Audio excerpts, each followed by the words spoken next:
আজি কেবিনেটে এটা গুৰুত্বপূৰ্ণ সিদ্ধান্ত লৈছে যে গুৱাহাটী, ডিব্ৰুগড় আৰু শিলচৰত দোকান পোহাৰ এতিয়া 24 ঘণ্টা খোলা ৰাখিব পাৰিব আৰু সাপ্তাহিক এটা যি বন্ধৰ কথা আছিল এতিয়াৰ পৰা সাপ্তাহিক বন্ধটো নাথাকিব।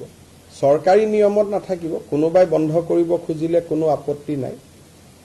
ডিব্ৰুগড়, গুৱাহাটী আৰু শিলচৰ পৌৰ নিগম মিউনিচিপালিটি, কিন্তু বাকী টাউনসমূহতো যাক এই গুৱাহাটী, ডিব্ৰুগড়, শিলচৰ মিউনিচিপালিটি কৰ্পৰেশ্যন, কিন্তু বাকী টাউনসমূহতো ৰাতি 2টা বজা পৰ্যন্ত দোকান পোহাৰ খোলা ৰাখিব পাৰিব।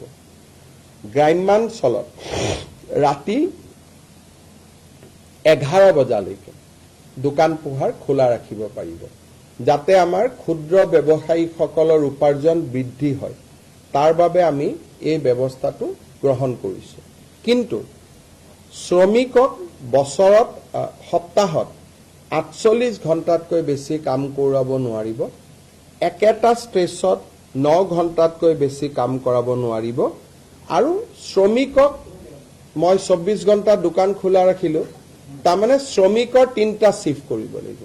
তাৰমানে শ্ৰমিকসকলক কষ্টত দি পেলাই এইটো সুবিধা নহয়। ইয়াৰ ফলত এমপ্লয়মেণ্ট যাতে বৃদ্ধি হয়। 9 আৱাৰ্ছৰ কাৰণে যদি দোকানখনে 2টা এমপ্লয়ী ৰাখিছিল, এতিয়া 24 ঘণ্টাৰ কাৰণে তেওঁ 2টা 3টা শিফ্টত আৰু 4জন বেছিকৈ এমপ্লয়ী ল'ব, যাতে আমাৰ অসমত নিয়োগৰ সুবিধা হ'ব পাৰে, ব্যৱসায় বাণিজ্য ভাল হ'ব পাৰে বিহুৰ বতৰৰ আগত, পূজাৰ বতৰৰ আগত।